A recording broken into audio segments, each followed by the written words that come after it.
Hello, everybody, and welcome to another edition of the First Pitch Podcast on Pitcher List. My name is Trevor Huth.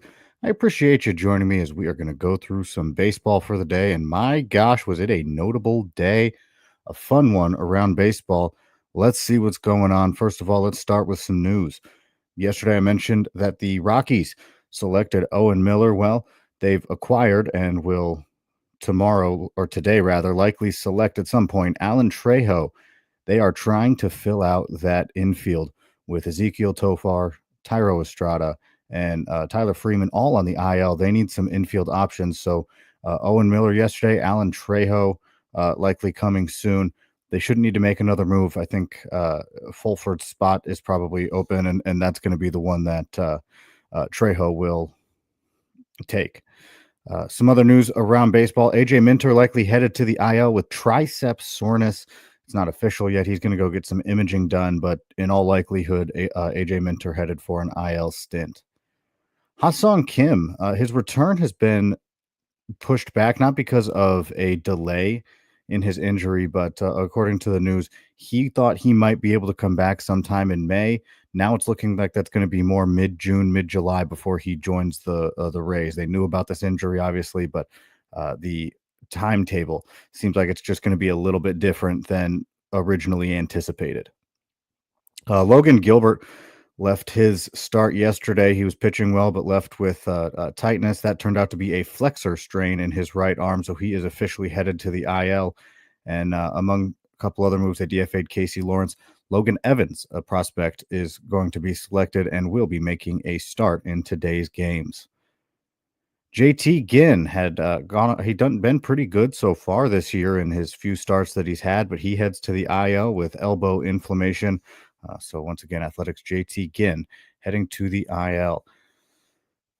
The White Sox acquire Gage Workman. They're going to DFA Nick Maton. Gage Workman was a Rule 5 pick of the Cubs, and he got not that many at bats. They decided they didn't have the space for him anymore, so he was sent to waivers instead of headed back to Detroit. He will now be on the White Sox, so he'll provide a little bit of depth off of the bench. And again, Nick Maton DFA'd.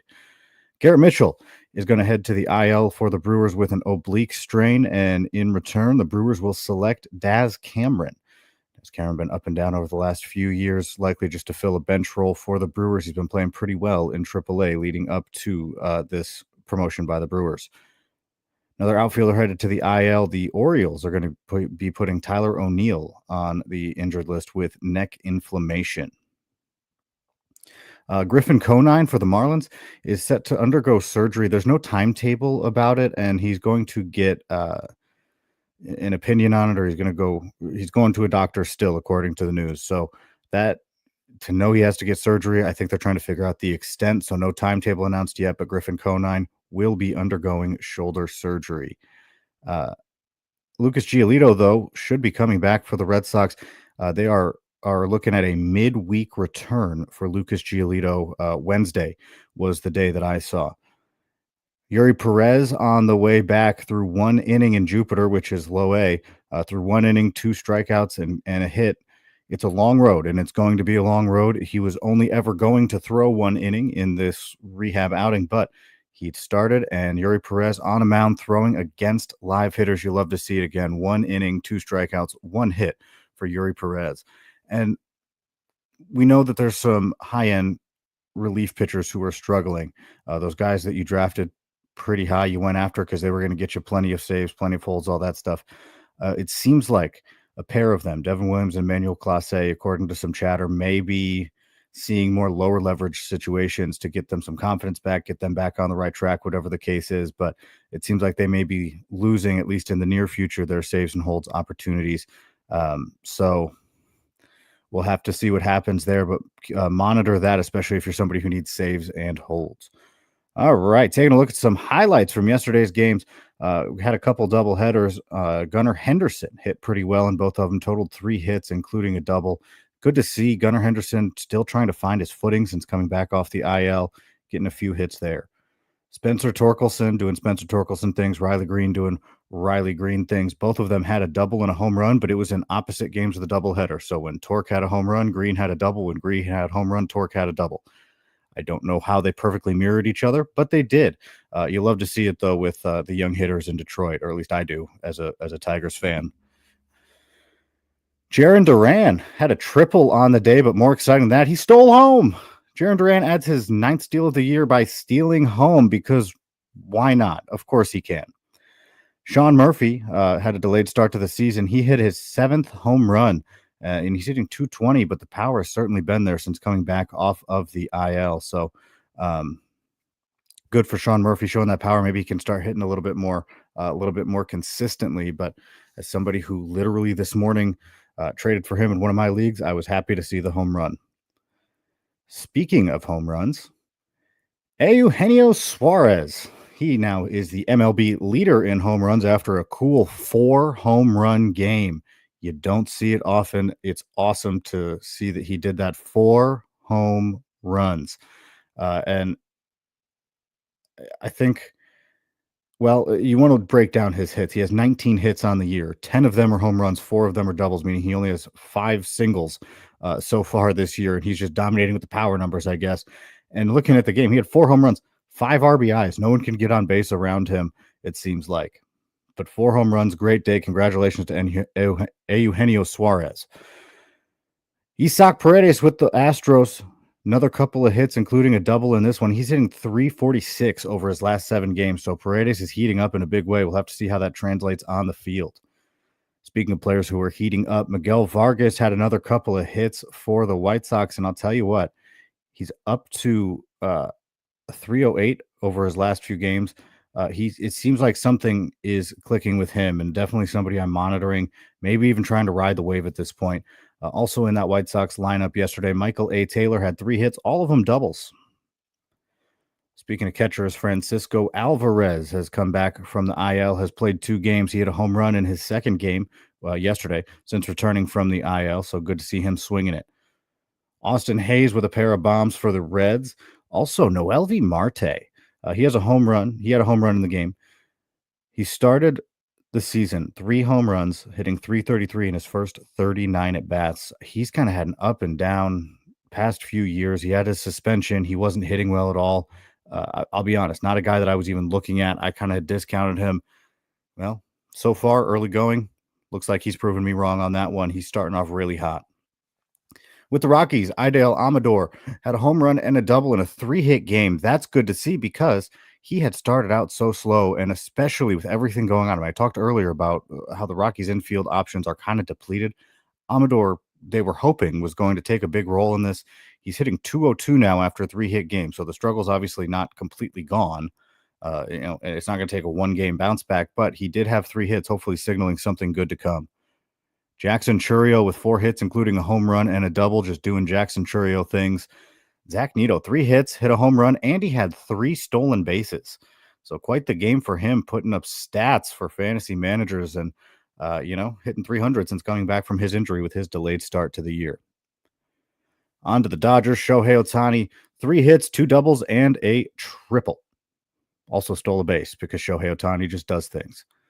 Andy Pages is heating up in a big way. He's hitting 314 over his last 15 games with 4 home runs, and he has 6 hits in 7 at-bats over the last 2 games. He had 3 hits 2 nights ago, 3 hits last night, and just absolutely seeing the ball great lately, and definitely something interesting to watch. I mean, I good plate skills, and now he's swinging pretty well. Jorge Polanco with a pair of bombs for the Mariners because that's just Jorge Polanco this year. Seems like the comeback season is in full swing. Looking at some pitching from yesterday's games, Doug Nikhazy for the Guardians made his MLB debut. It did not go as he or the Guardians would have wanted it, but you might have been able to predict it again. It's not a great fastball. It's a low 90s fastball, averages around 90. It was going to matter if he could get whiffs with his secondaries. He did not. He went 3 innings, gave up 5 hits, 6 earned runs, and 3 strikeouts. One of the bigger issues, he walked 6 batters. So the command was not there for him, which has been a problem in the past. Casey Mize had a great game, 5.1 innings, 8 hits, 1 earned run, no walks, and 5 strikeouts. You like to see the 5 innings, 5 1/3, and 5 strikeouts from Casey Mize, who had not been producing the type of strikeout numbers that fantasy managers want. Maybe that will change, but he has been pretty reliable over the course of the year so far. Frember Valdez, 8 innings today, 5 strikeouts, 2 earned runs for the Astros, but showing some length going 8 innings and pitching the whole game for Houston. Michael Waka with 6 innings, 4 hits. They were shutout innings, 2 walks, 6 strikeouts. How about Robbie Ray in his outing today for the Giants? 8 strikeouts and a walk with 2 earned runs over 7 innings pitched. Clay Holmes also had a good game, 5 shutout innings, no walks, but only 2 strikeouts. So not as many strikeouts as you'd hope for Clay Holmes. He was able to keep runs off the board, but you want to see more whiffs moving forward. Mentioned Hunter Green going into Coors last night or yesterday on the podcast, and he went into Coors. He left with 8 strikeouts. He did give up 3 earned runs over 6 innings pitched, but he had plenty of whiffs on his day. I also mentioned Quinn Priester trying to prove he belongs in Milwaukee. Well, he gave up 5 earned runs against the Cardinals, likely meaning that unless he turns it around in a big way. I know that's only one start, but there's a time crunch on those Milwaukee starters right now because the rotation options are going to be coming back pretty soon. They are getting healthier and healthier, and Priester giving up 5 runs will not help his case as guys like Brandon Woodruff and Nestor Cortez and Aaron Savali start returning and becoming healthier for that rotation. Looking at some relievers, Justin Martinez took the loss in the game for the Diamondbacks, but he didn't give up a run. He has yet to give up an earned run this year. There's an unearned run that he gave up, so he technically takes the loss, but it's still a 0 ERA. That's kind of an interesting baseball stat there. Edwin Diaz, 3 strikeouts and a walk, got the save. Good to see him getting some whiffs.